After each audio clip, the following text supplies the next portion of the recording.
Hello, good morning. ഇത് നമ്മളെ വീട്ടിലൊരു ചെറിയ കുരുമുളകിൻ്റെ കൃഷിയാണ് കേട്ടോ. അപ്പോൾ ഒരുപാടുണ്ട്. നമ്മളെ വീട്ടാവശ്യത്തിനൊക്കെ അധികം ഇവിടെ തന്നെ എടുക്കൽ, ബാക്കി ഉണ്ടെങ്കിൽ കടയിൽ ഉണക്കിയിട്ട് കൊണ്ടുപോയി കൊടുക്കലാണ്. ഒരു മാവിലേക്കാണ് കൃഷി ഉണ്ടാക്കിയിരിക്കുന്നത്. പിന്നെ ചെറുതായിട്ട് അപ്പുറത്തും ഇപ്പുറത്തൊക്കെ ഉണ്ട്. അപ്പോൾ നിങ്ങളവിടെയൊക്കെ ഉണ്ടോ? കുരുമുളക് ഉണ്ടോ? കണ്ടോ, കുരുമുളക് ഉണ്ടോ? കുനുകുനാന്ന് കായ്ച്ചു നിൽക്കുന്നത്. നമ്മളെ വീട്ടാവശ്യത്തിന് ഉപയോഗിക്കും. അത് കഴിഞ്ഞ് ബാക്കി നമ്മൾ കടയിൽ കൊടുക്കും ഉണക്കിയതിൻ്റെ ശേഷം. അച്ഛൻ്റെ ഒരു കൃഷിയാണത്.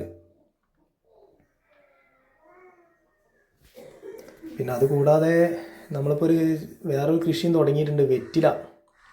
ഇതിനോട് തൊട്ടപ്പുറത്തായിട്ട് നമ്മളിതാ ഒരു വെറ്റില സ്റ്റാർട്ടായിട്ടുള്ളൂ, 2-3 കമുകിൽ പടർത്തിയിട്ടുണ്ട്. അപ്പോൾ അതും ഉഷാറായിട്ട് വരുന്നുണ്ട്. നിങ്ങളൊക്കെ നാട്ടിലുണ്ടോ കുരുമുളക് കൃഷി, അതേപോലെ തന്നെ വെറ്റില കൃഷിയൊക്കെ ഉണ്ടോ? ഉള്ളവർ ഒന്ന് കമൻറ്റ് ചെയ്യണം കേട്ടോ. കമൻറ്റ് ചെയ്തൊന്ന് സപ്പോർട്ട് ചെയ്യാം.